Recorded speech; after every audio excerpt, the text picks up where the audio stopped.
nos da miedo tal vez elegir lo que queremos porque a lo mejor lo que queremos no es lo que el maestro espera, entonces eso es lo que a uno le frustra, le estresa. La licenciatura quizá no ha potenciado todas las áreas de oportunidad que nos brinda la misma licenciatura, o sea, todo por docencia, y quizás se deja de lado lo demás. Si el docente llega y me dice esto es una cochinada, ok, ¿qué hacemos para mejorarlo? Pero no, muchas veces pasa que te dicen esto no, y ahí se queda y el alumno se va para abajo. El que está intentando hacer las cosas diferente, tú sabes que este mismo intento del podcast ha sido criticado, sí. Entonces se convierte en una presión en donde se necesita mucho valor, se necesita mucho carácter para resistir, porque la descalificación viene de pleno de los propios compañeros.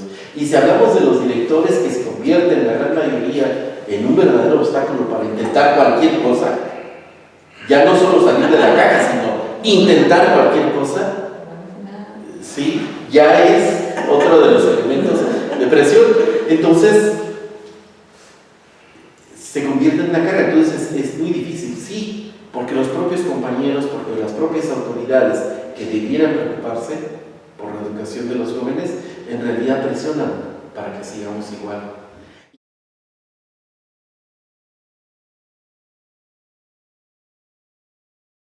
Bienvenidos a Tópicos Educativos. El día de hoy tratamos de dar continuidad al podcast de la sesión pasada donde nos acompañaron Cris, Diana y Marín, con la intención de seguir discutiendo estas implicaciones de ser un docente que trata de que los alumnos piensen fuera de la caja. Vamos a tratar de explicar qué onda con ese concepto de pensar fuera de la caja.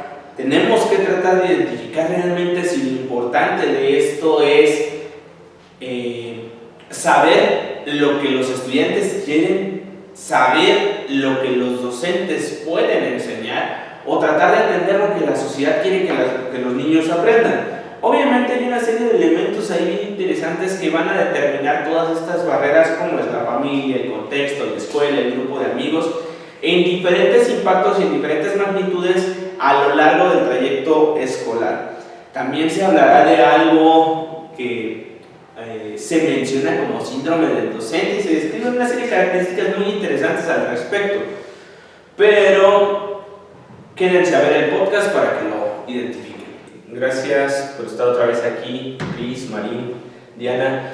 Vamos a seguir con la conversación que llevamos hace ya aproximadamente un mes respecto a qué tan funcional está siendo lo que se está enseñando actualmente en las escuelas, desde la visión de los estudiantes, desde la visión de los docentes y la funcionalidad hacia afuera. Pero la vez pasada estuvimos muy centrados en lo que el docente debe de enseñar, en qué tanto representa la imagen del docente, qué tanto afecta las calificaciones en el estudiante. Pero Cris, al finalizar casi el episodio, sacó algo a colación que fue qué tanto le genera el conflicto al estudiante que lo quieran sacar de la caja. Pero también está la otra parte, Cris. ¿Qué tanto conflicto le genera al docente tratar de sacar a sus alumnos de la caja y que estos no quieran salir de esa manera tan cuadrada de pensar, atendiendo a la frase de Diana de están demasiado domesticados? Y ahí que sería tratar de volverlos salvajes, ¿no? No sé cómo sería si estamos atacando la domesticación. Si los alumnos sí están listos para que llegue un docente a tratar de pensar diferente, a tratar de desencajarlos de esa forma tan cotidiana de pensar, y obviamente que ahora qué sucede en la parte del estudiante, ¿no? Porque si es realmente un trabajo complejo para el docente pensar fuera de la caja para tratar de dar clases, hay una barrera detrás con el alumno de qué le genera a él como tal esta visión. Me gustaría primero escuchar a Marín en esta idea de qué le representa a un docente, Marín, tratar de pensar fuera de la caja para hacer que sus estudiantes piensen de manera distinta. Yo creo que el punto de partida está dado en el nivel de que estamos hablando. ¿Sí? Porque si estamos hablando del nivel de preescolar, por ejemplo, los niños todavía siguen siendo niños, seres abiertos, curiosos, interesados en el mundo. Pero si ya estamos hablando de un alumno universitario, de un alumno que está a nivel superior, ya ha transitado por las aulas de la primaria, la secundaria, la preparatoria y llega hasta la universidad, y entonces todo este tránsito ya le ha cambiado completamente la jugada.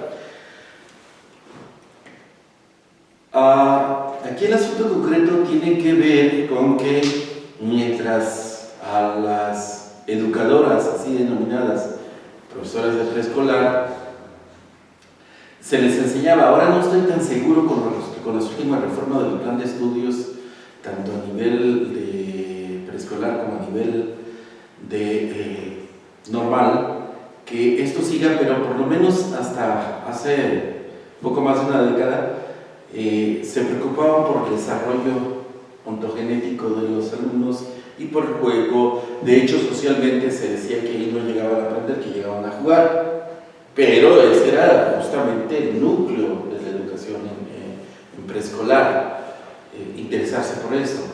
Los niños todavía, como seres abiertos, llegan a descubrir todo, pero cuando transitan a primaria, el problema es que ya todo lo que era juego, todo lo que era descubrimiento, todo lo que era interesarse por el mundo, se convierte en interesarse por los contenidos curriculares.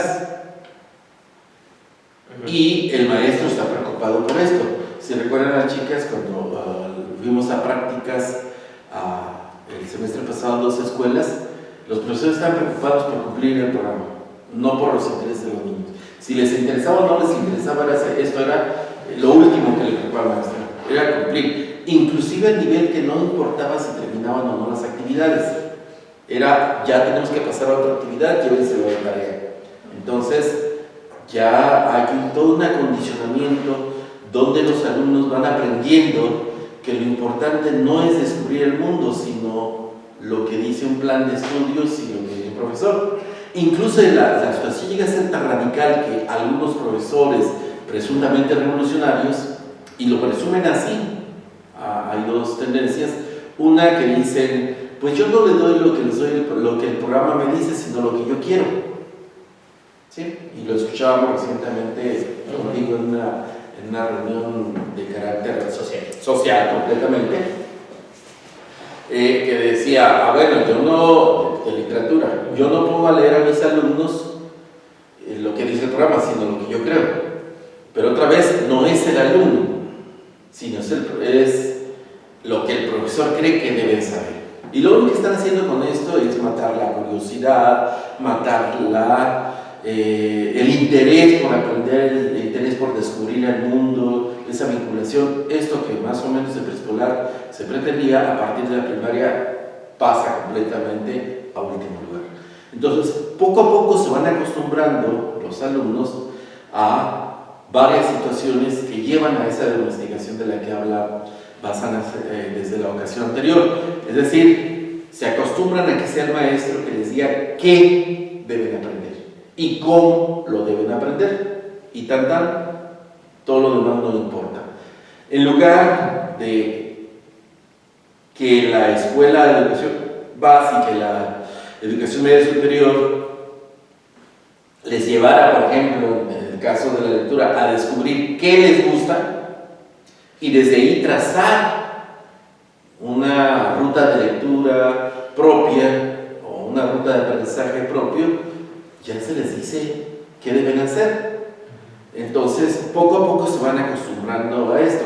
De hecho, recuerdo un cartón, una caricatura de hace buen rato, donde hay una primera parte donde está el maestro diciéndoles deben aprender a hacer esto, una segunda parte donde dicen deben aprenderlo de esta manera, y una tercera parte donde les dice elijan, y entonces aparece a todos los alumnos un signo de interrogación en el cerebro.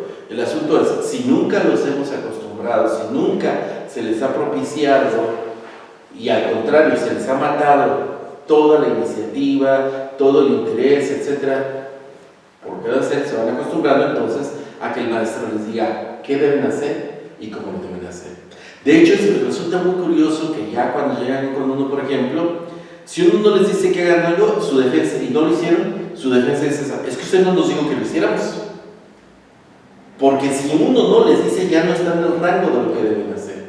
De hecho, yo bromeando con el grupo, les compartí un libro y les digo, esto me convierte en buena ondita. No, si no les digo que lo lean, no lo van a leer. Y efectivamente no lo leyeron. Porque no están, ya están condicionados ahora que solamente hacen lo que dice el profesor. Y ya toda aquella idea, todo aquel principio de búsqueda por sí propio, de interés, de curiosidad, de conocer más allá, ya lo perdieron. Pero esto es responsabilidad de todo este tránsito que lo estás llevando. Entonces, cuando llegan ya, ahora a nivel superior, con un profesor que intenta que ellos tracen su propia ruta formativa, la verdad es que se crea un conflicto. Antes de entrar al aire decía Bazán, nos estresa. Y sí, tienen razón, se les estresa porque si no estoy acostumbrado, si no me han formado para yo preocuparme, para yo interesarme, para conocer inclusive qué es lo que me interesa, de pronto, ¿y qué hago?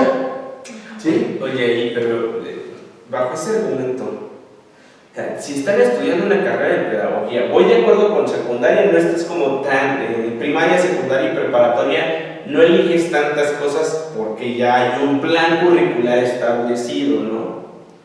Pero en esencia, a ellas no les dijeron estudia pedagogía, o yo me iría por esa idea. Yo pensaría que hay un interés y una motivación propia y natural de ellas y del resto de los estudiantes universitarios para lo que soy bueno, para lo que me gusta, para lo que me interesa. Tú lo señalaste hace rato, ese es un supuesto. A saber por qué eligieron X o Y carrera, lo que se imaginan. De hecho, te diría, la gran mayoría de los estudiantes que entran a nivel licenciatura, inclusive a nivel doctorado, no tienen la curiosidad para ver el plan de estudios. Y te lo pongo en un plano que contradice lo que pues hacía el desinterés. Una de las situaciones que hemos descubierto, por ejemplo, con la opción de campo, es que creen, y vale el comentario, que después de Piaget y Vygotsky no hay nada. ¿Y por qué no se han preocupado por visualizar qué es lo que pasó después de ellos? Porque los maestros no se lo han dado.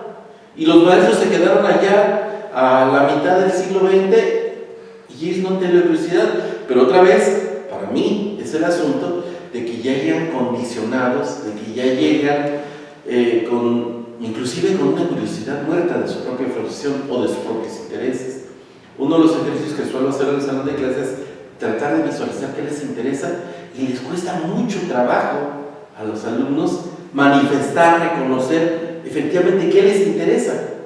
Pero a mí me parece que esto ha sido justamente producto del proceso de formación que ha llevado. Mark Twain decía, ten cuidado con que la escuela no interfiera con tu educación, porque la verdad es que la escuela se convierte en un auténtico lastre para los jóvenes, donde ya no les ayuda a reconocerse, en principio a sí mismos. ¿Qué me interesa?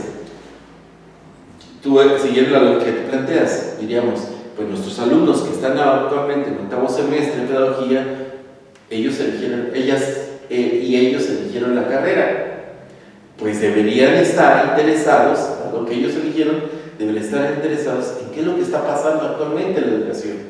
Y no es cierto. ¿Sí? Eso ya no lo podemos asegurar nosotros, porque a lo mejor les preguntamos a ellas. Deja terminar los momentos, no es cierto. Se quedan con lo que les dieron los maestros, porque eso es lo que ellos nos ha condicionado. Y ese es el gran problema. Por eso, dice Bazán, cuando llega alguien que trata de moverles el tapete y de decir, cuando menos asómense a la caja, les causa estrés, les causa mucha ansiedad, porque ya no están acostumbrados a ellos. Pero ciertamente, bueno, Bazán ya le vi con tal intenciones de de replicar algo y eso es lo bueno. Pégale bastante. Sí, o sea, entiendo esta parte que es lo que hemos estado hablando de la frase que estamos utilizando, de que estamos domesticados o por eso nos causa conflicto o estrés o nos desmotiva el que alguien, bueno, un profesor nos quiera como que sacar de la caja, no nos dé como las instrucciones a lo que hemos estado acostumbrados, pero creo que también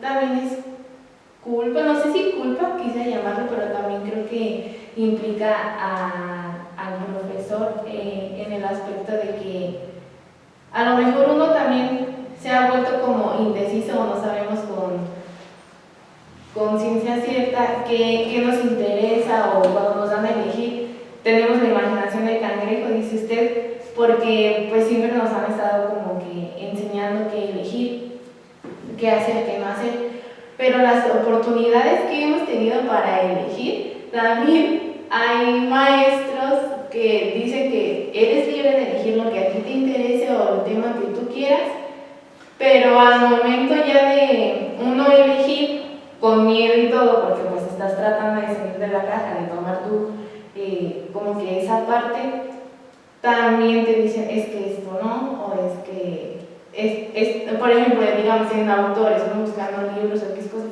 es que estos autores no, o sea, eso no te sirve o qué cosa. Siento que a lo mejor no lo hacen como con el sentido de decir es que estás mal, pero esos comentarios, uno intentando salir de la caja, como que sí te vuelven a frustrar, de que estás intentándolo y a la primera sabes que no, o sea, que no se puede. Entonces, no sé, creo que ahí es como la parte de ambos, tanto de estudiantes como de alumnos, que pues sí, como hemos estado, como crecimos con una serie de instrucciones, al momento de que ya nos dan la oportunidad de elegir o de ser autónomos, pues nos da miedo tal vez elegir lo que queremos, porque a lo mejor lo que queremos no es lo que el maestro espera, entonces eso es lo que a uno le frustra, le estresa. Pero ve el punto central que dice justamente Bazán, y tiene completamente razón, es el síndrome del maestro. Lo que el maestro el quiere. maestro espera. Sí. Eso es lo que es bien interesante, ¿no? Porque a final de cuentas, a pesar de que seas un maestro que quiere sacar a alguien de la caja, si tú sigues esperando una respuesta específica, tú quieres que salgan de su caja a tu caja. Sí. Y eso ya no es como tratar de sacarlo, sería, a ver, encuentra las alternativas a este problema. Oye, pero no es la alternativa que yo me imaginé. Y en ese momento en el que no es la alternativa que yo me imaginé, ya está mal. Y eso, pues realmente lo único que está mostrando también sería la caja del otro lado, ¿no? Sí, la caja del profesor. Que necesariamente no implica que sea malo. Hay de cajas a cajas. Si tu caja es de cerillo, ya estás en una condición un poco más apretada. Si tu caja es de zapatos, ya ahí la llevas, ¿no? Si tu caja es de archivo, ya va cambiando la situación. Pero aún así no estamos trascendiendo a ese salir de la caja. Pero Cris, te veo como traes muchas notas, o estás sacando muchas notas. ¿A qué se refieren esas notas? Primero, ¿qué nos lleva a la domesticación? ¿Qué es lo que ha estado marcando Diana? Yo creo que es la comodidad. Que eso mismo no nos hace salir de la caja, que es lo que intentan hacer los maestros con nosotros. Entonces, ¿qué no me deja salir de la caja o qué hace que no? Que me digan justamente esto que mencionaba, que me digan qué tengo que hacer, qué no hacer y no me deja salir. O sea, y si quiero intentar otra ruta y si quiero buscar otra ruta, dijo Diana, está mal. O no. Justamente esta idea de salir de una caja para entrar a otra, la platicábamos hace poquito entre nosotros. Y dije, es que quiere que salga de mi caja a otra caja y eso no me va a dejar, no salgo de ninguna, pues de ninguna. O sea, quedo en donde mismo. Si voy a salir de un lugar en donde estoy mal para entrar a otro, voy a seguir igual, eso no me va a dejar avanzar. Eso es porque no me permite ver otras cosas. Y justamente creo que no se nos han proporcionado las herramientas necesarias para salir, para hacer otras cosas, para intentar otras cosas, para conocer cosas nuevas. Ajá. Y, por ejemplo, ayer justamente estábamos hablando de nuestra carrera, tiene mucho campo laboral. Uno de ellos es la docencia. Cuando entramos aquí, yo creo que todos, o la mayoría, dan por hecho que todos venimos para docencia.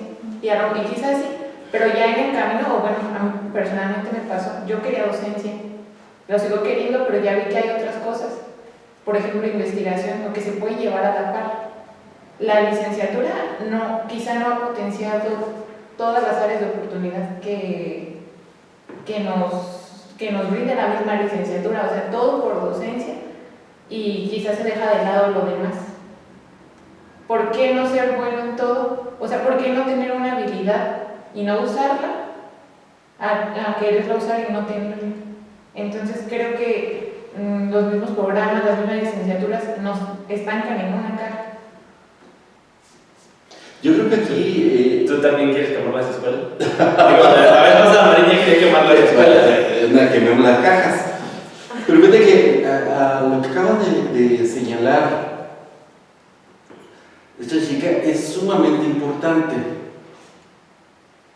Aquí, digamos, estamos en cajas dentro de cajas, ¿sí? La caja en que se han metido los alumnos, la caja en que están metidos los profesores. Se me olvidó esta artesanía rusa. La mastrushka. ¿Sí? La escuela es una caja y al final de cuentas vas pasando de caja en caja. Bueno, aquí qué tanto implica también, y es uno de los aspectos que señalamos al principio, qué tanto implica también para un profesor salir de la caja, ¿sí?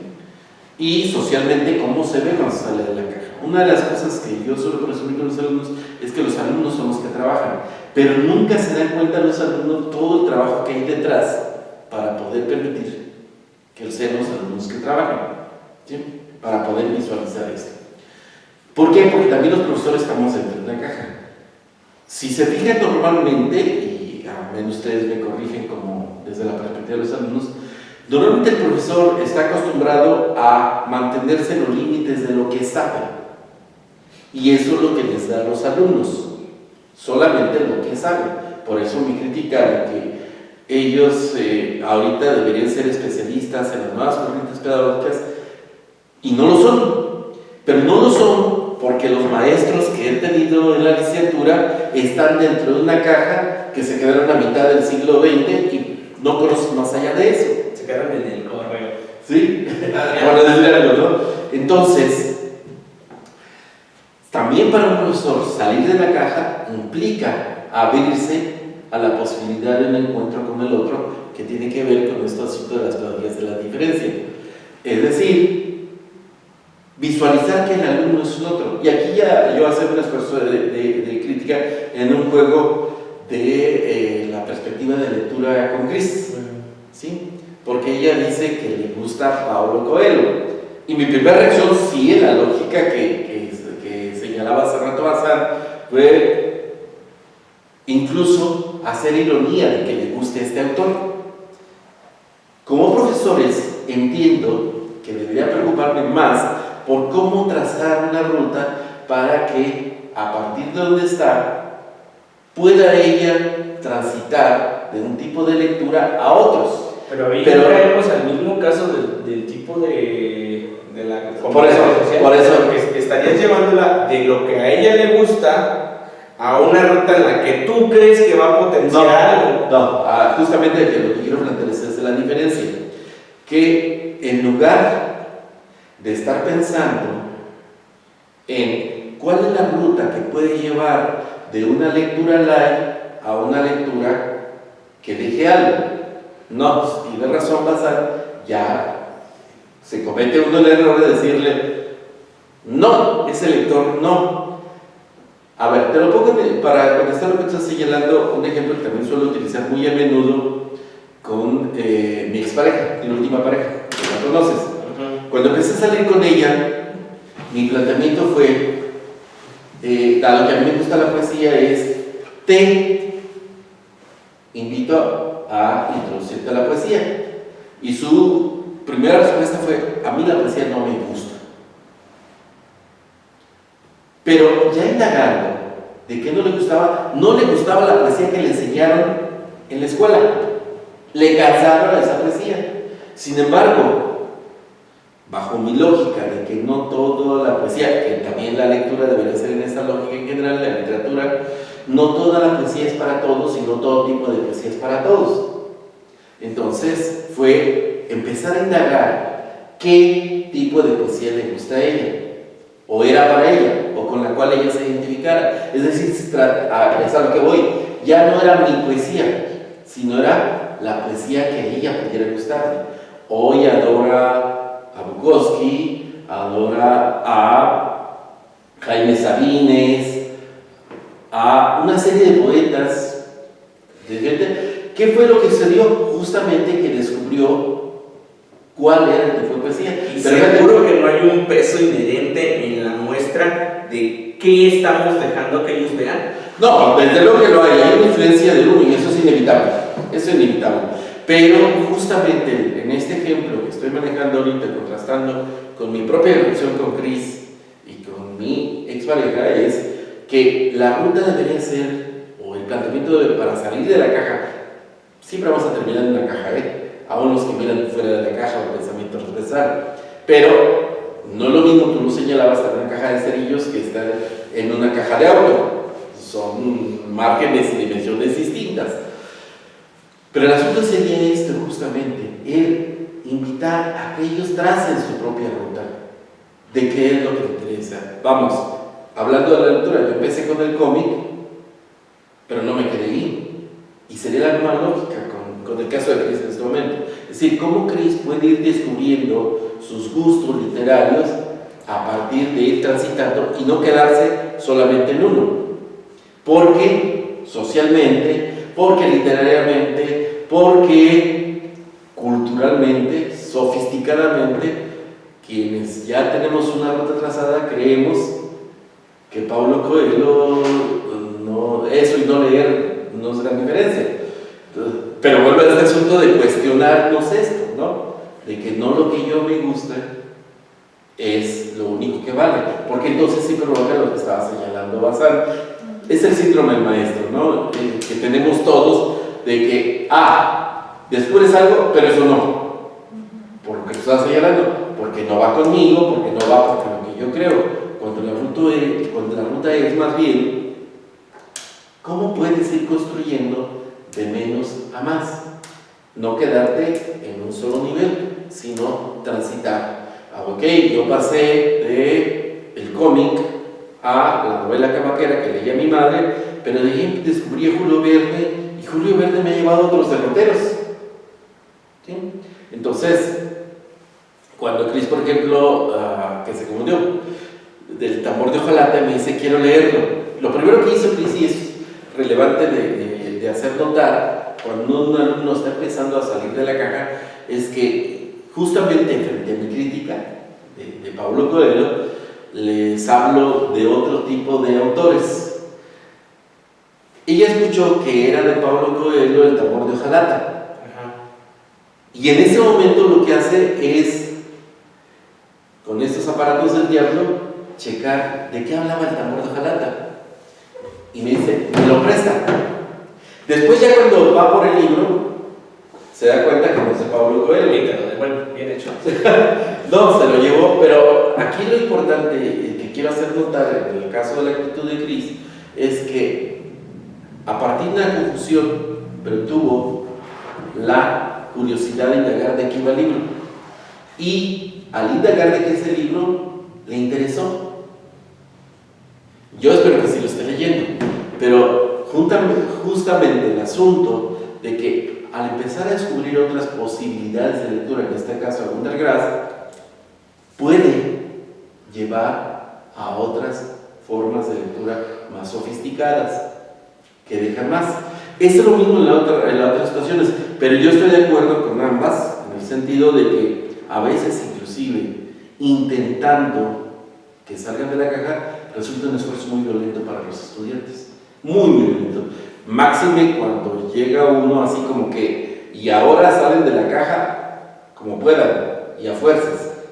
Y entonces resulta frustrante, resulta problemático, resulta como si te pusieran en medio de un territorio desconocido y de pronto te dicen, anda, y tú ves para todos lados y dices, ¿y para dónde ando? Ahí estoy completamente de acuerdo. Quizás debiera, jugamos con los debiera, haber un proceso de transición entre una cosa y otra. Pero también los tiempos no alcanzan. Si, por ejemplo, yo que me enfrento a la opción de campo con su grupo, me tomo un proceso de transición, se me acaba el año y ya terminó la carrera. Y jamás llegué a los otros aspectos. Y es ahí cuando los alientan a la realidad con un montón de conflictos y dice, ¿y ahora qué hago? Si lo que me dijeron que estaba no es, pero también no me enseñaron a pensar del todo de diferente manera, ¿no? Pero a ver, chicas, es cierto lo que dice María, y esto ya es una pregunta muy a título de estudiante.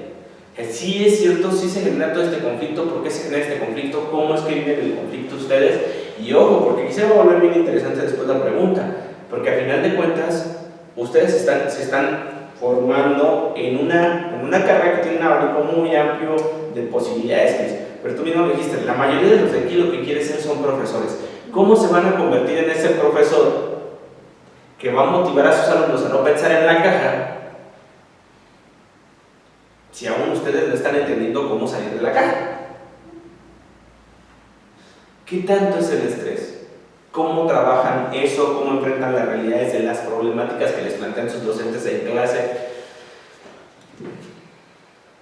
Yo creo que sí puede ser un ejercicio algo violento, porque venimos 6 semestres de la comodidad, o de que nos digan qué hacer, y llegas a séptimo, llegas a octavo y no. O sea, te intentan sacar de la caja, entonces yo creo que sí se vuelve un ejercicio muy estresante, porque venimos de algo muy diferente y que puede causar en muchas personas hasta algo de ansiedad. Alopecia y tics nerviosos. Claro. Sí, huequitos en la cabeza. Yo creo que por mí, por lo que he escuchado, nosotros lo hemos vivido así, que es un cambio muy, muy drástico, es algo fuerte el que te intenten sacar de la comodidad de un semestre para otro, porque los maestros que tuvimos antes no intentaron sacarnos de la caja, nos dejaron en la comodidad y llegamos al otro y salen. Y luego llegamos a lo que decían hace rato, que te mandan al campo y ¿qué hago? ¿O cómo le hago? Porque también hay como mucha diferencia entre teoría y práctica. O sea, llegas a la práctica y esto no pasaba allá. Entonces creo para mí que sí se vuelve algo muy estresante, muy estresante, pero funciona. Fíjate que me hizo que me acordara de la trampa que les hice a ustedes. ¿Te acuerdas, Cris, cuando estábamos en quinto? Sí, fue quinto semestre, ¿no? Un día como tal empiezan y dicen, no, es que los docentes no son didácticos y no son creativos y no sé qué. Y yo, ok, mitad del pizarrón, todas las cosas negativas que le encuentran a los docentes. Y ahí me hicieron una enorme lista bien interesante. Les dije, ok, ahora todo eso negativo me lo convierten a positivo. ¿Cómo entonces, si ya dijeron de esta manera no debe ser, cómo sí debe de ser el docente, ¿no? Bueno, quedó una lista bien bonita. Si tuvieras esa lista, Mari, era el Capitán América, el docente el que estaba dando clases. ¿Cuál de los dos? El primero, el Chris Evans. Quedaba muy interesante la lista porque tenía una serie de cualidades específicas muy de carta a los Reyes Magos. Dije, ok, vayan a dar clases, vayan y busquen un grupo, pidan permiso, hacen diagnóstico, desarrollen una planeación breve de 3 sesiones y evalúen. Y no alcanzaron ni a aplicar el diagnóstico cuando dijeron, no, es que no se puede ser creativo porque los alumnos no sé qué, no, es que no se puede hacer esto porque los alumnos no sé cuánto. Entonces ya ven cómo no es la culpa del docente, es la culpa de los alumnos. Pero yo pensaría que no es asunto tanto de culpas. No. El chiste del ejercicio, Marín, era que se dieran cuenta realmente que este proceso es un proceso conjunto, ¿no? Porque, a ver, lo que estaban señalando ellas también es un proceso muy, muy frustrante para un profesor que intenta sacarlos de la caja, el cómo responden los propios alumnos. Cris ha estado señalando una palabra que además a lo que ya hemos estado señalando se suma esto, que es la palabra comodidad, y que ahora está en el discurso moderno y que lo conjunto en dos aspectos muy recientes. Uno, de doctorado, tú lo sabes, cuando sale la evaluación docente, con que a un docente del doctorado le dicen es que no se preocupa por el bienestar de sus alumnos. Por el bienestar emocional, era completo. Sí, por el bienestar emocional de sus alumnos. Y hace 8 días yo me acabo de enfrentar también al reclamo, es que debemos estar, particularmente fue el comentario sobre el doctor de tesis, con quien nos sentamos cómodos, que es lo que señalaba Cris hace rato. Y las dos situaciones, e inclusive yo lo señalaba en alguna ocasión, es, pues cuando pienso en un mueble, sí pienso en comodidad, quizás en una casa también, pero ahora el profesor ya no solo tiene la responsabilidad de enseñar determinados contenidos de aprendizaje, ahora también tiene que preocuparse por el bienestar emocional, por la comodidad de los alumnos. Y esto pareciera mucho más importante que lo otro, ¿sí? Lo cual, a final de cuentas, y creo que era tía Cris a quien se lo planteaba, este cartón de que está un preso con un pico dándole duro a la pared y uno pensaría que quiere escapar, ¿sí? Quiere salir de su prisión, porque a fin de cuentas la caja es una forma de prisión. Pero en el cartón de abajo se ve al preso recostado en su camastro, ya con la pared reparada, pero solo con el aire acondicionado. Es decir, la comodidad. No se trata de que salgan de la caja, sino de sentirse cómodos. Y bueno, este es un problema que tienen que enfrentar sí los alumnos, también los profesores, y también se convierte en una presión social y en una presión de los propios compañeros y a situaciones, y seguramente me van a criticar por lo que voy a decir, y lo digo con todo el descaro, es el asunto que digo, yo no soy su papá para estarme preocupando por su bienestar, yo no soy su mamá para tratar de hacer sentir cómodos, ni les estoy vendiendo un sillón, ni les estoy vendiendo una cama como para que se sientan cómodos. A mí me pagan por otra cosa, y a mí me pagan por trazar trayectos formativos, por tratar de que se apropien de ciertos conocimientos. E inclusive ya tengo la costumbre últimamente, no sé si lo hice con ustedes, pero yo últimamente tengo la costumbre de decirles a mis alumnos desde la primera clase, mi relación con ustedes es una relación totalmente intelectual. Si de aquí puede salir un amigo, eso es secundario, pero mi relación con ustedes es amplia. Ya sabes, sobre todo los pedagogos humanistas, los maestros humanistas que le dicen a Matías, respeto tu sentir, y no hace nada, y condenado Escuincla ahí sigue llorando sin trabajar, sin nada. ¿Quieres que llame a tu papá? ¿Quieres irte a tu casa? Es decir, no hay supuestamente en áreas de la empatía, no hay una empatía verdaderamente con el niño, lo único que buscan es saber cómo se deshacen de él. Y todos esos que defienden este tipo de situaciones seguramente me estarán criticando, pero la función del profesor no es hacer sentir cómodo, no es preocuparse por el bienestar emocional. Si recuerdas, en una reunión justamente alguien decía, y estamos hablando de doctorado, no estamos hablando de preescolar o de primaria. Si fueran niños de preescolar, primaria, tal vez estaría más o menos de acuerdo, pero el asunto es que dice alguien, es que luego los alumnos se enfrentan a problemas emocionales por lo que estamos haciendo y eso no les corresponde gestionar a ellos. Entonces, ¿a quién? Fíjate, como dato y anécdota, cuando yo estaba en la maestría, tú sabes cómo fue este proceso de la maestría, te lo platiqué. un poco rudo. A uno de mis compañeros, una semana antes de presentar el avance de coloquio semestral, literal se le metieron a su casa y lo robaron.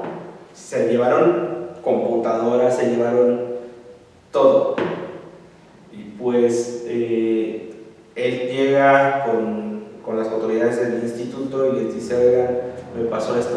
Ok, te damos 15 días más para que presentes tu avance. Entonces no fue como de, híjole, qué pena, no te preocupes, en el siguiente avance, pero no. Entendemos que estás pasando una situación complicada y en virtud de eso te damos 15 días para que trabajes todo lo que trabajaste en el semestre, lo trabajes en esos 15 días y puedas llegar de cara a la presentación de evaluación. Y de repente si te quedas pensando, yo en el discurso de estas personas, es que no se preocupa por nuestro bienestar emocional. Pues no, lamentablemente no tengo esa cualidad. O sea, me preocupas hasta cierto punto, sí, pero también si no puedes continuar con el programa, específicamente con doctorado y con maestría, yo soy muy claro en ese sentido, si no puedes continuar, pues no hay problema, no tienes por qué tener el grado, no te preocupes. Déjalo ahí de lado, ve, resuelve lo que es más importante primero, pero no pidas a partir de eso una serie de condescendencias. Al menos esa es mi visión con maestría y con doctorado.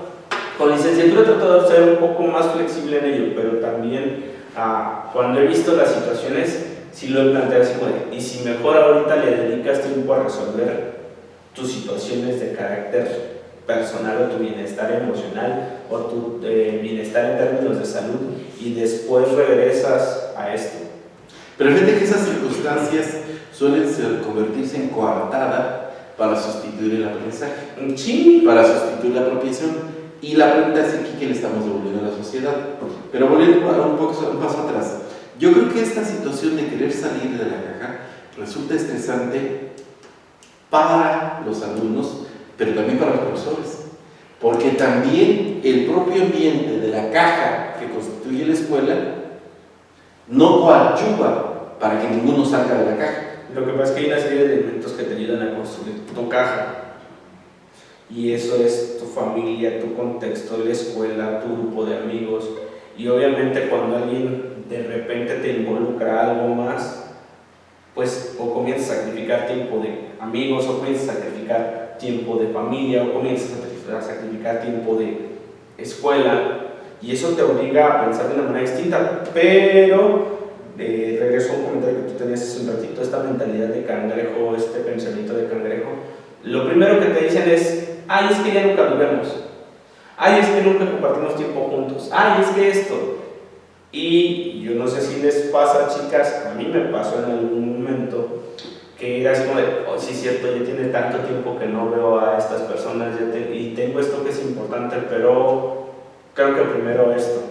No sé si les ha sucedido. O aquí lo que me pareció más importante, Marín, era conocer el punto de vista de ellas respecto a cómo están visualizando esto de salir de la caja, y el regreso después al punto de estrés contigo como docente, porque ahí es bastante interesante. Hoy estás muy callada, Rosa. Pues es que está dando y abriendo. No, es que tenía como que varias ideas de lo que decía, pero no quería presentarlo. Entonces, regresando a esto de que era un proceso en conjunto de alumno y maestro, el que tratar de salir de la caja, creo que es muy complicado también en la parte del docente, ahorita que lo estaba pensando así, porque yo como docente, ¿qué tan dispuesto estoy o qué tanta libertad le voy a dar a mi alumno para que él se atreva a intentar otras cosas o que se interese en cosas nuevas? Porque es lo que hablábamos o lo que les planteaba hace rato, de que a lo mejor uno a veces quiere intentarlo o quiere atreverse, pero siempre está como esta barrera o este miedo de que es que si no es lo que le parece o si no es lo que él quiere que yo haga o que sea por lo que me interese ahora. Creo que es esto de que también depende de los intereses del maestro. O sea, cómo manejarlo sería, o sea, cómo voy a manejar esto de forzarlo, o no forzarlo, pero motivarlo a que salga de la caja, pero estoy dispuesto a dejar que sea totalmente de su interés. O sea, creo que eso es lo complicado, porque es como dice usted, es inevitable que exista como también un interés propio de salte de eso para que te metas a esto que yo considero que desde mi interés creo que es más importante o que te servirá mejor. Entonces, no sé, creo que sí está muy complejo eso, o sea, lo complicado sería cómo llevarlo a cabo, sin perder el interés del alumno, pero también sin perder como mi visión como docente de que esto le puede funcionar más. Fíjate que de lo que acaba de decir Bazán ahí, permíteme, Cris, hay un reclamo. Cuando dices que es tan viable y no nos dejan hablar. Sí, uno pensaría esto y ya más o menos en esta lógica dice e interrumpe. Pero aquí hay dos planteamientos que se derivan de lo que nos comparte Bazán. Uno, ¿qué tan dispuestos los profesores estamos a escuchar a los alumnos? Y no a escucharnos a nosotros mismos, sino a escuchar al alumno como alumno. Ese es un primer elemento en este reclamo de Bazán. Y un segundo aspecto tiene que ver con qué importancia le damos cuando presuntamente permitimos escuchar. Es decir, qué tan importante es el pensamiento, las intenciones, los intereses de los alumnos frente a esto que, insisto, el síndrome del maestro del deber ser. Es que esto es lo que deben saber, es que esto es lo que les debe servir. Entonces, frente a eso, ¿qué importancia tiene el interés del alumno, ¿no? La opinión en este caso de Bazán, ¿qué tan importante es para nosotros como profesores? ¿Qué piensas, Cris? Primero, hace rato me sonó mucho lo que dijo de que no es su trabajo interesarse por qué siente el alumno, algo así fue lo que... No por ahí, sino el asunto de la comodidad. Ajá, pero yo creo, o sea, sí, no es su tarea, para eso no me pagan, y estoy de acuerdo. Yo creo que sí es importante que desde el día uno se marque un límite de que soy tu maestro, no soy tu amigo, pero también creo que el docente tiene mucho impacto en el alumno y en cómo va formándose el alumno. Si el docente llega y me dice esto es una cochinada, ok, ¿qué hacemos para mejorarlo? Pero no, muchas veces pasa que te dicen esto no, y ahí se queda y el alumno se va para abajo. Y entonces creo que ahí influye mucho el docente, y no es de que pase el límite de que no tengo por qué preocuparme qué sientes. Yo también creo que sí debe existir ese límite y marcarlo desde un inicio y tenerlo bien marcado, pero influye mucho, sí, queramos o no, o lamentablemente nos dejamos influenciar mucho por lo que nos dicen y eso repercute en lo demás. Por ejemplo, si me dicen, no, es que tu trabajo no sirve, pero tampoco me ayudan a mejorarlo, o no sé, pues mejor me doy de abajo. Porque no, o sea, está mal, pero tampoco me ayudan a mejorarlo, o a, pues sí, a ver qué es en lo que estoy mal. Y no es algo de que se preocupen por cómo me sentí. O sea, es qué hago para mejorar, porque creo que muchos maestros no se preocupan por eso. Entonces, yo creo que es cuando el alumno se va para abajo. Y que tiene que ver con este mismo asunto de aprender a hacer, ¿no?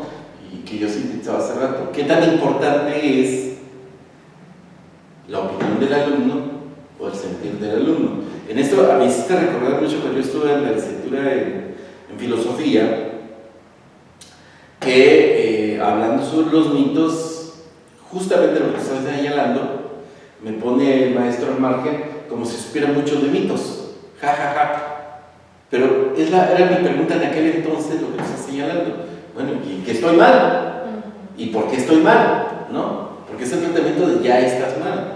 Otra vez el asunto de cómo llevar de esta situación de supuestamente estar mal, porque al final de cuentas estás mal para el maestro, no sé para otras situaciones, pero cómo ya trazar la ruta que vaya de descalificación a priori hacia un aspecto constructivo y que sea del interés del alumno. Tiene que ver con la manera como pensamos las clases. Yo tomé 2 veces en mi licenciatura, 2 cursos seguidos de un autor que a mí me resultaba muy pesado en aquel entonces, Deleuze, y que empecé a entenderlo hasta que empecé a utilizarlo. Pero normalmente no se hace en escuela, porque lo único que se transmite esto y tan. Ahora, ¿qué les interesa a ustedes como los alumnos? ¿Y cuál es la ruta que pueden seguir siendo escuchados? Esto normalmente no sucede en la escuela. Pero a ver, Mari, tú has hablado de un síndrome del docente, del maestro, no sé cómo es. Características mismo, ¿no? Okay. Se basan en un deber ser. Chris dice, y no sabe orientar, porque al final de cuentas te dice estás mal, pero no te orienta en cómo salir de esta ruta. El reclamo de Diana podría ir a no se calla y no escucha. Por ahí va la cosa, ¿no? O sea, no escucha lo que necesita su alumno, no escucha los gustos de su alumno, pero tú regresas a algo bien interesante, Marín, que es cómo pensamos las cosas para esa ruta de orientación. De nuevo volvemos a que se centra en el docente, en cómo es que este docente está idealizando las necesidades de Diana, a cómo es que este docente está idealizando las necesidades de Chris a partir de las áreas de oportunidad que tienen y lo que creo que deben de ser las dos para salir. Y pues ahí seguimos otra vez atorados con el pensamiento de salir de tu caja a mi caja y de sacarte de tu caja a la caja de Marín, pero no estamos llegando a acá hay un planteamiento que me parece importante, es que creer que nuestra caja es mejor que la caja de ellos. Ajá, ese es el punto por el cual te digo, o sea, me parece... Pero vas a querer hablar él y nos va a volver a reclamar. Que me interrumpa, aquí la bronca es por qué está mal no hablar, no decir, aguántame un ratito. O sea, eso es lo que voy, o sea, ahorita que usted dijo de que, ¿por qué creer que mi caja es más importante que la tuya? Creo que también va aquí como este miedo de uno como alumno en salir de la caja, ¿qué tanta libertad puedo tomar para yo interesarme por otras cosas? O sea, ¿hasta qué punto sí es válido y hasta qué punto no? Entonces, es que sí está bien complicado porque sí va como que todo en conjunto, o sea, hasta el docente qué tan involucrado o qué tan... ¿O qué tan seguro podría estar de que sí le voy a dar cierta libertad? ¿O qué límite le voy a marcar en la libertad que le estoy dando? Y también uno como alumno ese miedo de ¿y qué tal que yo me pongo hasta acá? Y el docente me dijo, no, el límite era aquí, entonces ¿cuál es el sentido de salir de la caja? Si no se va a salir completamente, digamos, porque me voy a salir de la mía para irme a la del profe, ¿no? O sea, creo que sí es un tema muy complicado. Pero fíjate que acabas de plantear 2 situaciones. Una primera, el asunto de los límites. Pues si te ponen límites, justamente es sale de la caja para entrar a otra caja. Y el segundo, ¿cuál es el criterio? Y yo, si me lo permiten, diría, el criterio es lo que no está en la escuela, la vida. Lo que funciona en la vida. Y allá no funcionan los manuales, no funcionan las antologías, allá funciona otra cosa. Ahí tenemos una enorme bronca. Ahí tenemos una enorme bronca. Si tú nos vamos a la parte de la docencia, yo casi estaría seguro que el 100% de los docentes, o el 95% de los docentes, o el 90% de los docentes, una gran cantidad de ellos, de las instituciones de educación, desde preescolar hasta superior, cuando se dedican a ser docentes, solamente son docentes. O sea, no tienen otro contacto con la vida a la que podrían enfrentarse el resto de ellos, que no es dar clases. ¿Para qué te estoy formando? Para que des clases. Oye, y todo lo demás que se supone que puedes hacer con tu licenciatura, todo lo que está alrededor, para vender proyectos de diseño curricular, para vender proyectos de análisis de tendencias educativas, para vender otro tipo de cosas de este carácter, ¿no? Porque luego te topas con profesores de arquitectura que jamás han construido nada. Han sido profesores al 100%. Entonces, ahí, esa dinámica del parámetro lo da la realidad, lo más alejados entonces de la realidad siempre hemos sido los docentes, ¿no? Recuerda una vieja premisa que dice: el que no puede enseña.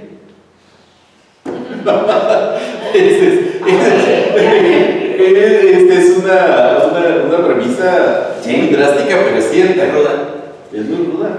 Pero, mira, ¿y acuerdas del dicho ese de estudia cuando menos o maestro? Sí. Qué feo. Pero ¿qué opinas, Cris?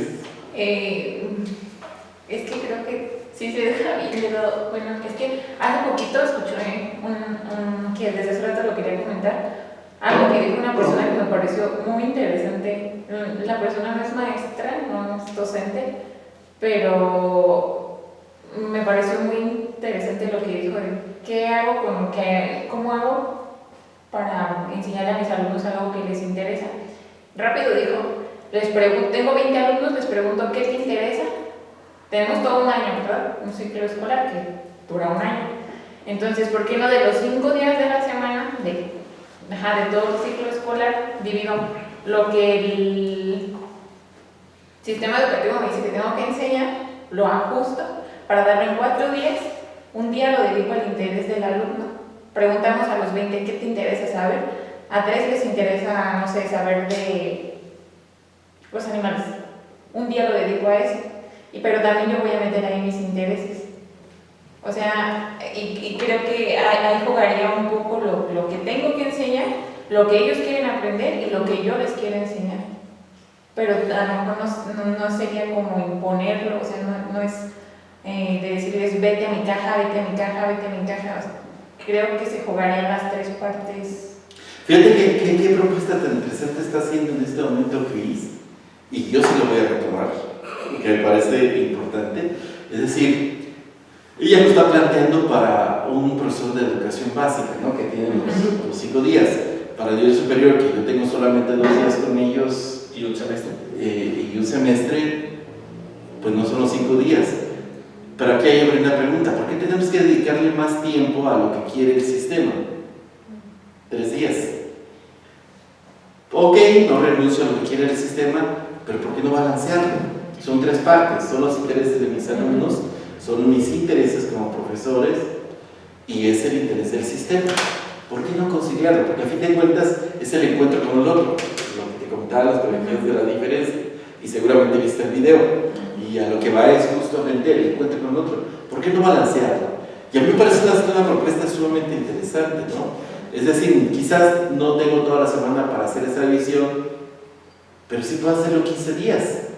Es decir, oye, pero vas a estar en la lógica de lo que estaban planteando, que vas a estar totalmente abierto a escuchar, vas a estar totalmente abierto a no orientar sobre lo que tú quieras, porque ese será el discurso. Para eso ya tienes la sesión en la que tú vas a orientar, y vas a estar totalmente abierto a no meterte, es decir, callarte en la lógica de lo que ellos decidan.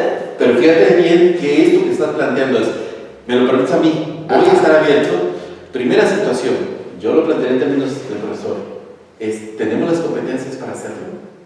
Justo esto, ¿no? O sea, se me venía a la mente estas características que siempre hemos dicho de un ideal docente, de que tiene que tener adaptabilidad, accesibilidad y todas estas características que le ponemos a un docente ideal, pero creo que justo es eso, ¿sabes?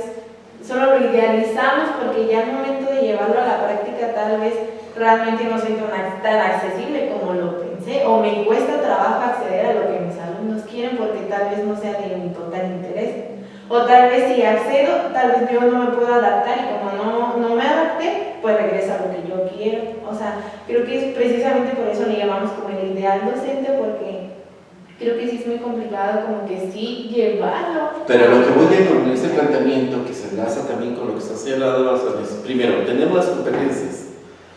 Yo creo que no las tenemos. Como docentes no las tenemos, porque creemos que lo que vale es lo que nosotros creemos que vale.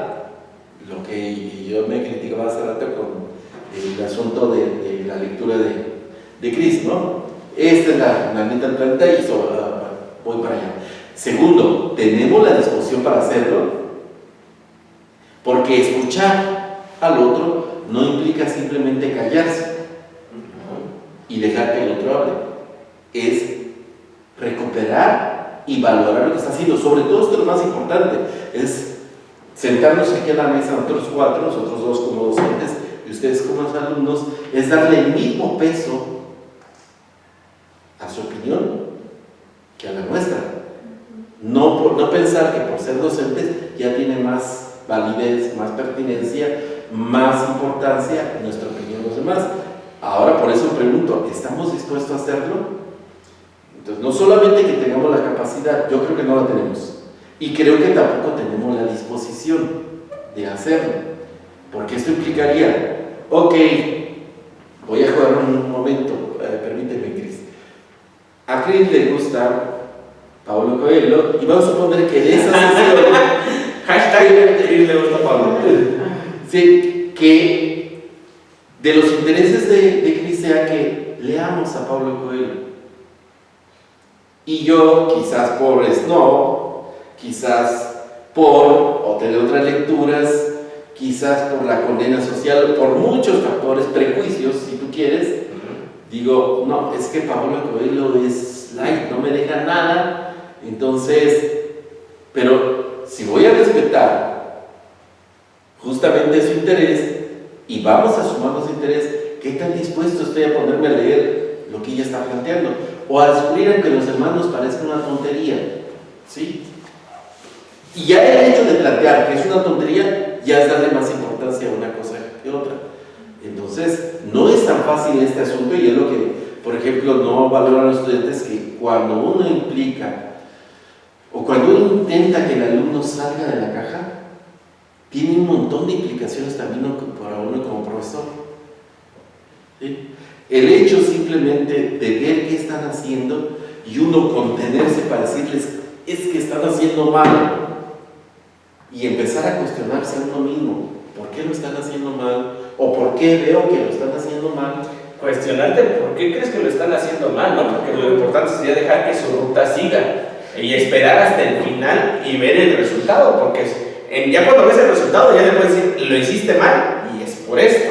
Pero si apenas va a avanzar un paso y le dices, creo que vas mal, no salgo. Es lo que decía hace rato pasar, ¡pum! Le damos un tap en la cabeza y vuelve a meterle en la caja. O sea, creo que como un factor importante o clave al momento de uno querer hacer que sus alumnos salgan de la caja es también estar dispuesto a yo salir de mi caja. Claro. Porque si no, ¿cómo? O sea, es lo que decía ahorita el profe y yo, o sea, si ya estás pensando, es que eso está mal, no, o sea, creo que así no funciona o por ahí no va la cosa.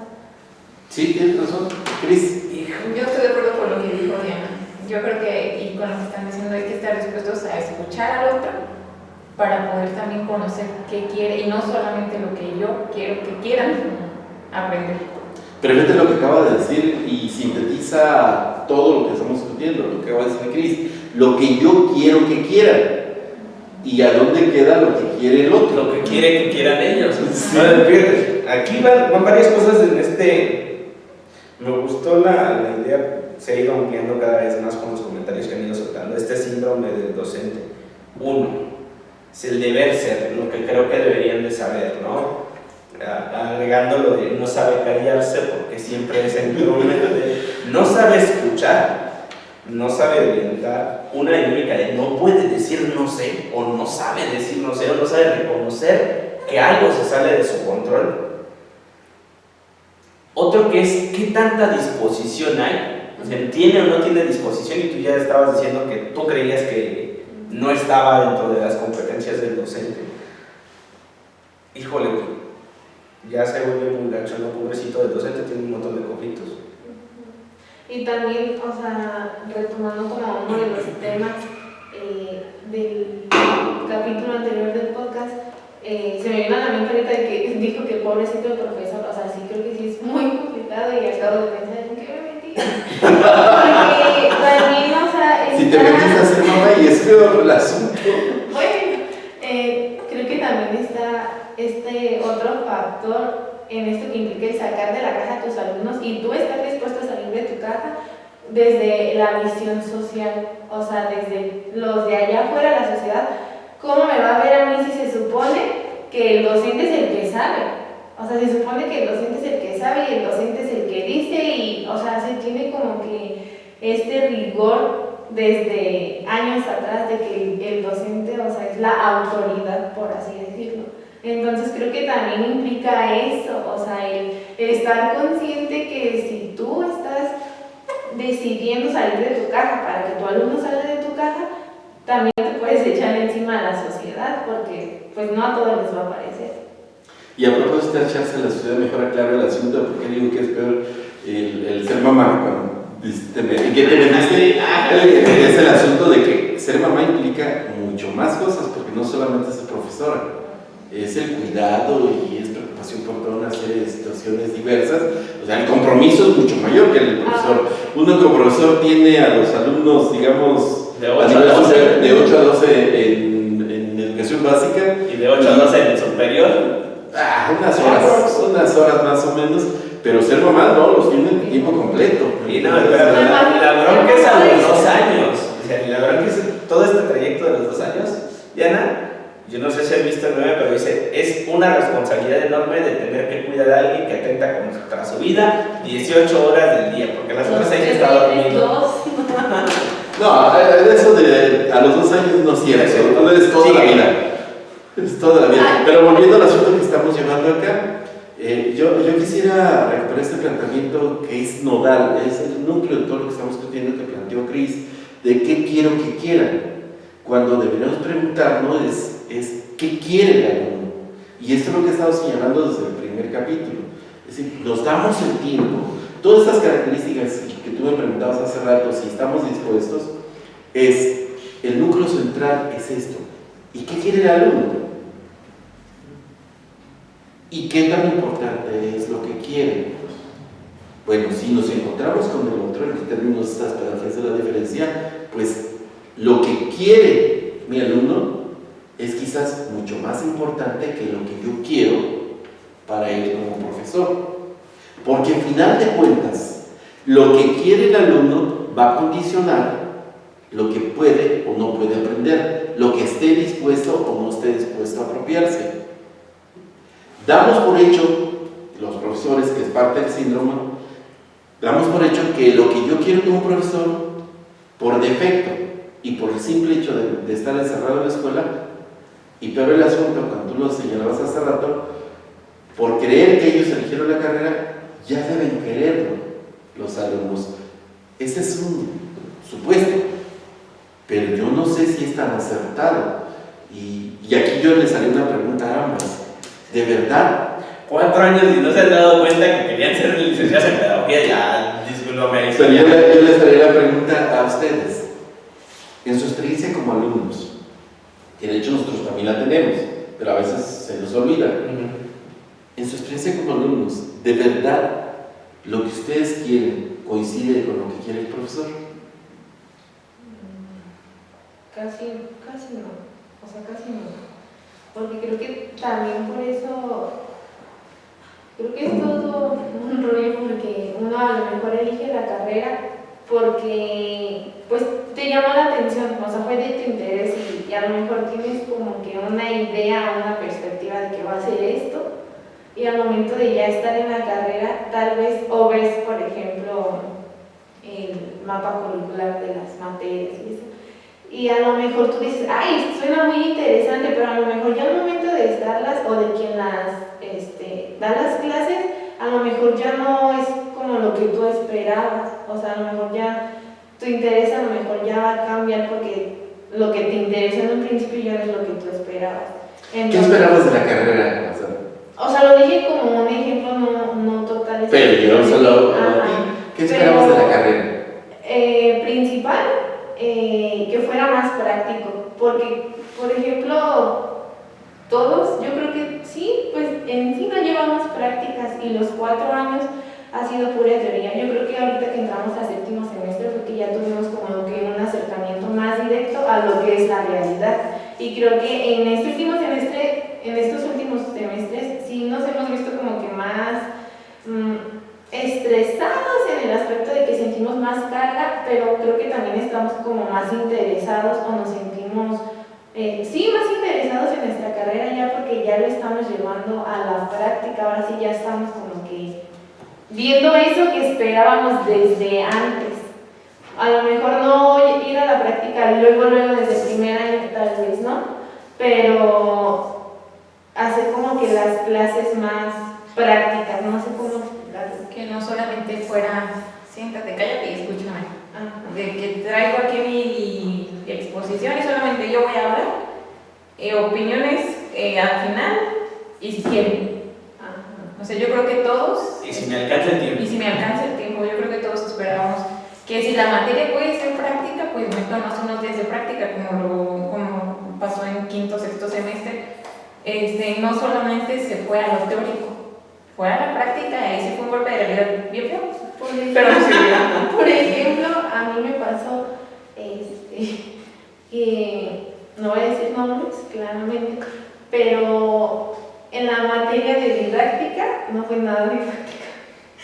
O sea, todo el curso de didáctica fue hacer puras exposiciones los alumnos y ni siquiera nos dejaban exponer porque a cada rato nos interrumpían para hablar sobre lo que Él creía que era, Ajá. lo que quería que Ahora pasara. ahorita nos vamos a ver el horario de la Y ya sabemos que mis compañeras del antiguo salón, porque pues yo hubiera Ya te la puso más difícil. yo hubiera salido. Dice, nada más que ya te estaba dando Pero información. con mis compañeras de mi antiguo salón decíamos, o sea, ¿qué onda? Se supone que es una materia de didáctica, nos imaginábamos otras cosas, como que nos enseñaran cómo llevar a cabo la didáctica en las Pero fíjate, clases. esta es la frase bien interesante. Dice, ¿qué querías?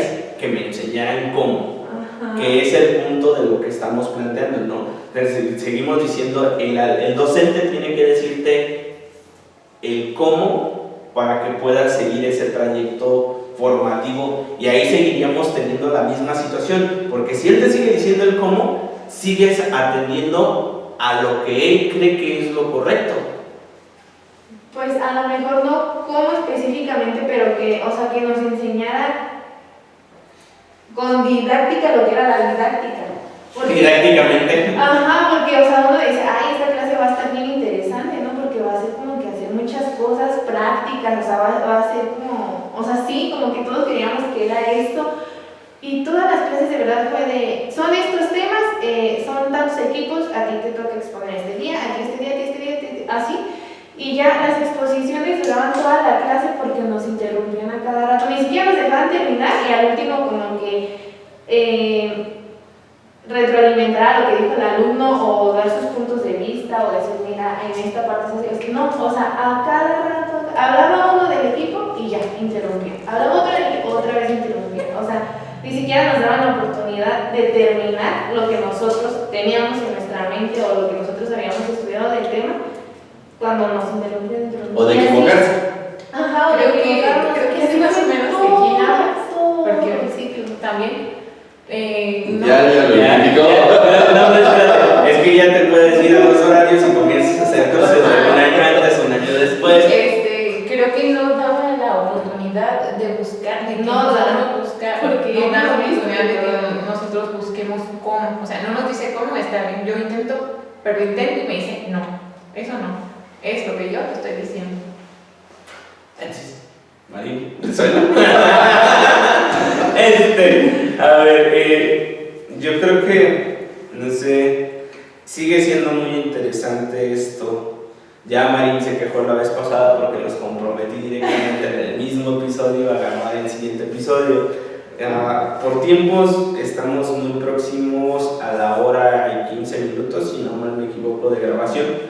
Entonces, yo creo que sí sería tratar de irnos con algunas reflexiones finales muy puntuales de estas implicaciones de lo que tiene la escuela para los estudiantes, de lo que le demanda al docente ser docente que piense y ejecute acciones fuera de la caja para potenciar a sus alumnos hacia fuera de sus propias cajas, no hacia que brinquen a la mía, sino que vayan hacia otro rumbo. Y me preocupa esto del síndrome docente y me preocupa una frase que usó Diana hace un ratito, dice, ¿cómo visualiza la sociedad al docente? Híjole, sí se vuelve bien interesante todo este ejercicio, pero yo creo que por tiempos ya no ya no nos da para abordar tanto. Así que, ¿cuáles serían sus reflexiones finales sobre la sesión del día? Es muy complicado ser docente. Piénsenlo 2 veces antes de... Sí, es muy complicado y creo que sí, es que es muy complicado como pensar en mis intereses, los intereses de mi alumno y los intereses de la sociedad. O sea, creo que es muy complicado como hacer todo en conjunto. Creo que por eso muchas veces se orilla más o a sus intereses o difícilmente a los de los alumnos o a lo que la sociedad quiere. Entonces, en conclusión, yo creo que sí, ser docente es muy complicado, demasiado. No, o sea, con todo eso que vimos ahorita, no pienso en otra cosa que no sea, ¿en qué me metí? Yo también creo que es muy complicado, pero también creo que se puede intentar hacer el cambio. O sea, buscar alguna alternativa que me deje jugar con mis intereses, los de mis alumnos y lo que se supone que tengo que enseñar. Pero sí, coincido totalmente con Diana en que es una tarea muy complicada aún juntar todo eso en la práctica. Yo podría señalar varias cosas. Un primero es que cuando uno se da la oportunidad de escuchar a los alumnos, aprende muchas cosas. Yo, por ejemplo, de esta charla del día de hoy me llevo la propuesta de Kristen, no importa de dónde la sacó, pero ¿por qué si no conciliar esto que señalaba Bazán, lo que quiere la sociedad, lo que yo quiero como profesor y lo que mis alumnos quieren, ¿no? Entonces a lo mejor dividirlo en 3 partes. Sí, exactamente. Entonces a lo mejor dedicarle una clase a lo que quiere el sistema y que supuestamente lo que quiere la sociedad, otra a lo que quiere uno como profesor y una más a lo que quieren los alumnos. Entonces, yo sí me llevo esto como tarea de pensarlo y quizás ya no con ustedes, pero sí con otros grupos, intentarlo. ¿Qué va a suceder? ¿Quién sabe? Porque además aquí algo que no comentamos y que tiene que ver con el síndrome del profesor es la presión de los otros profesores. Porque también hay una presión, una descalificación cuando uno está intentando hacer las cosas distintas.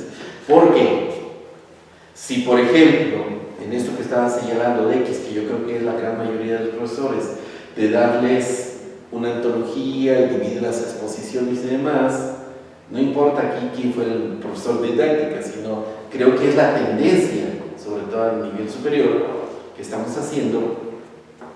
Entonces, viene una presión porque el que está intentando hacer las cosas diferente, tú sabes que este mismo intento del podcast ha sido criticado, sí. Entonces se convierte en una presión en donde se necesita mucho valor, se necesita mucho carácter para resistir, porque la descalificación viene de pleno de los propios compañeros. Y si hablamos de los directores que se convierten, la gran mayoría, en un verdadero obstáculo para intentar cualquier cosa, ya no solo salir de la caja, sino intentar cualquier cosa, sí, ya es otro de los elementos de presión. Entonces, se convierte en una carga. Entonces es muy difícil, sí, porque los propios compañeros, porque las propias autoridades que debieran preocuparse por la educación de los jóvenes, en realidad presionan para que sigamos igual. Y si hablamos de los padres de familia en las escuelas de educación básica, es una presión terrible, porque es que ya mi hijo está tal y no sabe hacer esto porque ya se supone que debe hacerlo. Es que nomás se la pasa jugando, es que no es un buen maestro por esto, y entonces uno se convierte en el peor maestro de la institución. Es una presión muy muy fuerte sobre el profesor. Sí. Porque también siento que la sociedad también está, otra vez con mi palabra, domesticada a un cierto tipo de aprendizaje o a lo que ellos llevaban. Entonces lo extraño o lo diferente les da miedo o lo ven como malo. Entonces cuando uno intenta hacer algo distinto, pues obviamente de acuerdo a los intereses de los alumnos y lo que uno quiere, cuando ya lo ve de que es diferente, es que está mal porque es diferente y no se ponen como a pensar o reflexionar o preguntar esta parte de por qué lo está haciendo diferente, o sea, o por qué estaría mal, o por qué ser diferente está mal. Es que ese es esa parte social del docente del que hablábamos. O sea, en el momento que alguien empieza a hacer algo diferente, ni siquiera es, vamos a esperarnos a ver los resultados, no, es diferente, está mal, pasa. Pero justamente con esto que acaba de señalar, Ramazán, era lo que yo quería cerrar como una idea final de este planteamiento. La sociedad no está preparada para lo diferente. La sociedad no está preparada para la creatividad, para salir de la caja. Porque se ve mal salir de la caja. Porque el ser diferente, porque el ser alguien que piensa de manera transversal es cuestionar lo existente.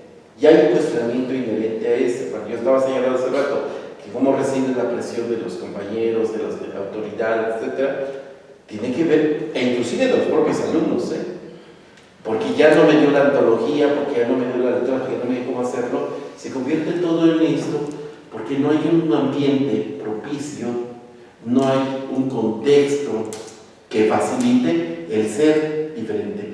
Y pensar fuera de la caja es una transgresión, y es una transgresión social, es una transgresión educativa, e inmediatamente todo se confabula para poder visualizar acá. ¿Qué te dijeron a ti, como profesor? Tu autoridad. Los alumnos no vienen a decirme aquí, sí, ¿cuándo sale el artículo?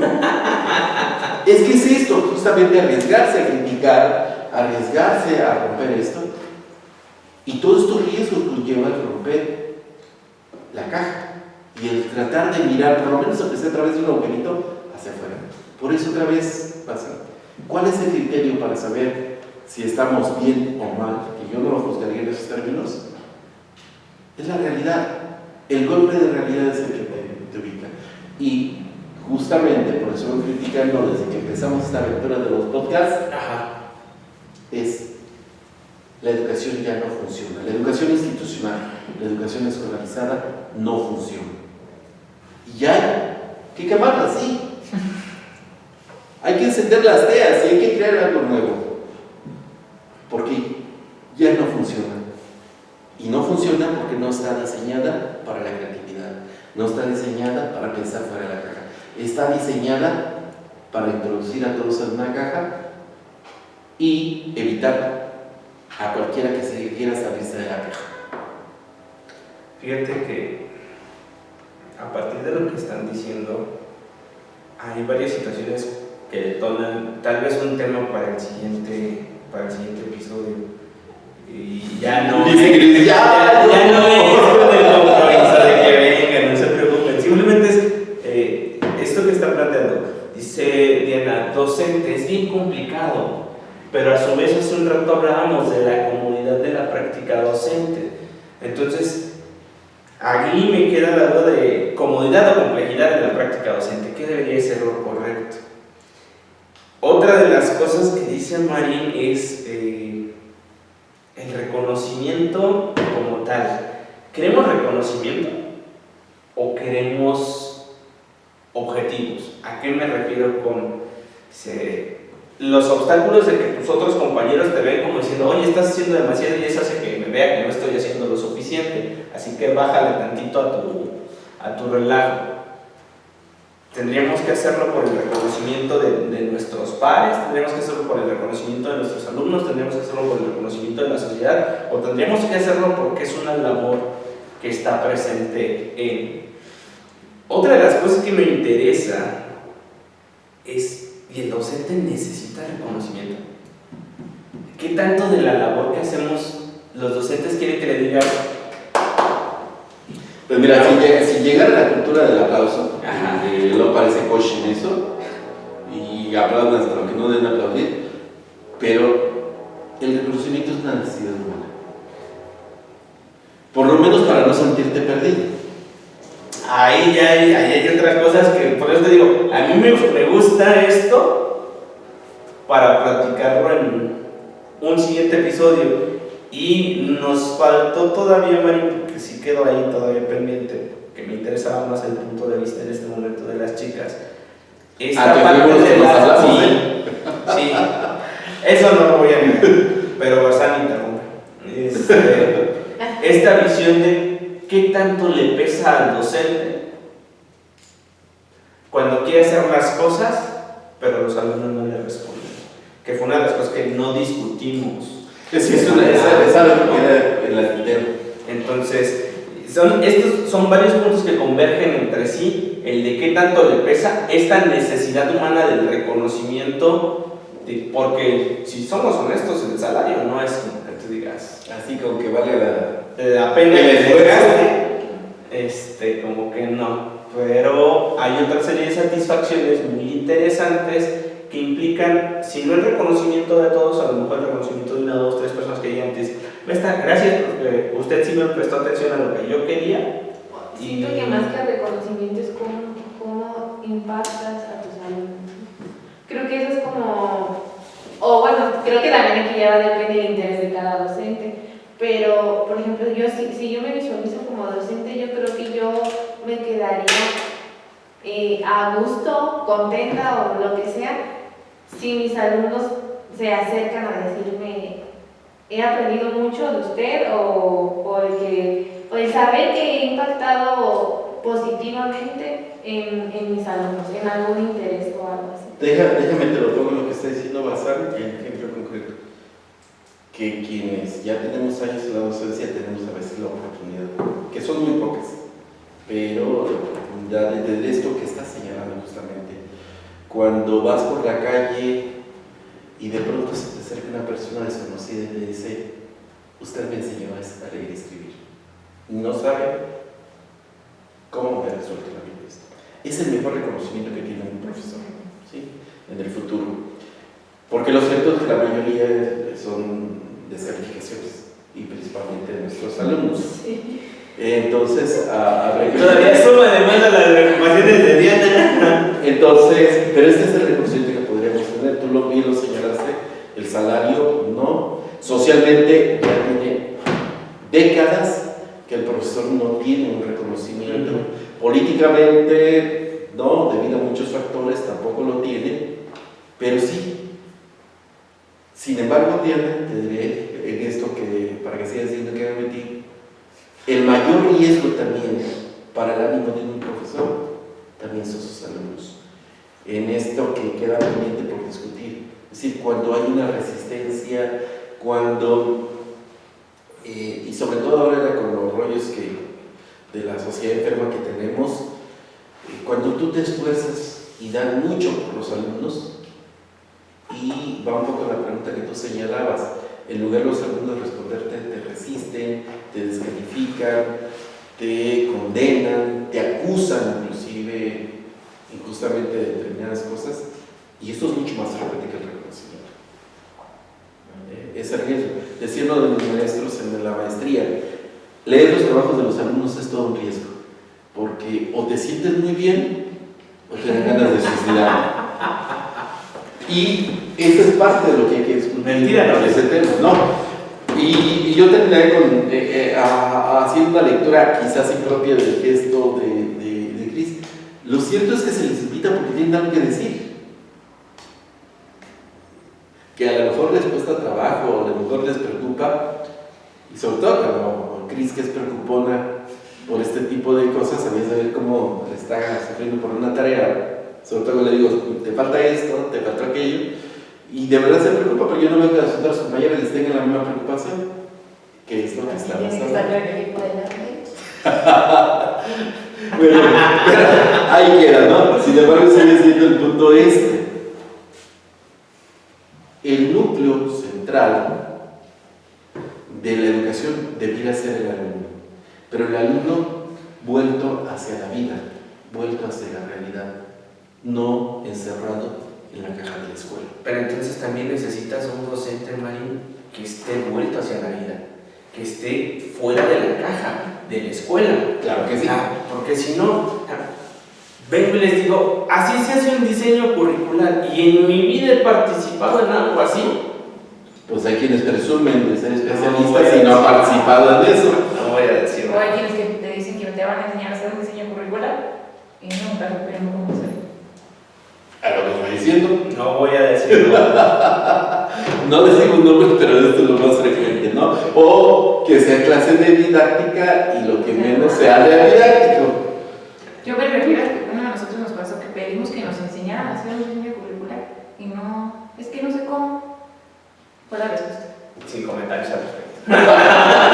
Porque luego una. Pero bueno. Diana, Cris, Marín, muchas gracias por habernos acompañado para tratar de dar continuidad al tema que dejamos en el episodio pasado. Decía Marín hace un rato, para cerrar, o la idea final, yo creo que ideas finales en este rollo jamás hay, Marín. Realmente cada vez que discutimos algo más vuelve a salir, que nos complica la práctica de ser docente, Diana, y entre más le busques, más le vas a encontrar. Entonces no me queda más que agradecerles que estuvieran el día de hoy con nosotros compartiendo sus perspectivas, y yo me iría con la idea de cuando se enfrenten a cualquier docente, háblenlo, díganlo, equivóquense, y si se equivocaron, pues bien, a eso venimos, ¿no? A equivocarnos, y en medida de las equivocaciones serán los aprendizajes. Pero hay una cosa que hay que también complementar lo que estás señalando. Tomen en cuenta que todo tiene consecuencias. Porque luego una actitud de los alumnos que quieren tener la libertad de decir, de explorar eso, pero sin consecuencias. Y no, el hecho también de replicar a nuestros profesores trae consecuencias. Y dímelo a mí, que yo tuve 6, nunca se negaron a reprobarme, pero sí tuve 6 por estar replicando a los profesores. Hay una consecuencia. Y el tratar de ser creativo. Igual ya les amenazaron, Y el tratar de ser creativo, el tratar de ser disruptivo, el tratar de salir de la caja, tiene consecuencias. Y la primera consecuencia, ya lo señalábamos, es la condena de los demás. Pero vale la pena. No estaré tan seguro, pero bueno, gracias nuevamente, y por esta ocasión será todo. Gracias.